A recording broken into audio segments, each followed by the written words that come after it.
সীমান্ত হত্যা যে কোনো দ্বিপাক্ষিক সম্পর্কের অন্তরায় বলে মন্তব্য করেছেন পররাষ্ট্র উপদেষ্টা তৌহিদ হোসেন। বিকেলে মন্ত্রণালয়ে সাংবাদিকদের কথা বলেন তিনি। উপদেষ্টা আরো বলেন,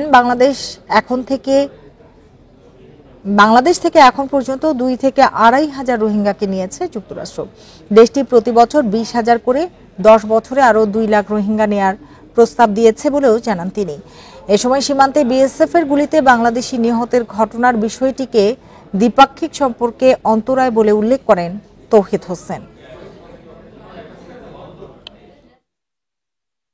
দেখুন, ভারতের সাথে যখন আপনারা বলছিলেন যে সোনালী সম্পর্ক চলছে, তখনও এক্স্যাক্টলি এই ঘটনা ঘটেছে। কাজেই এটা কোনো পরিবর্তন হয়নি। আমি তো মনে করছি এটা এক ধরনের ধারাবাহিকতা চলছে।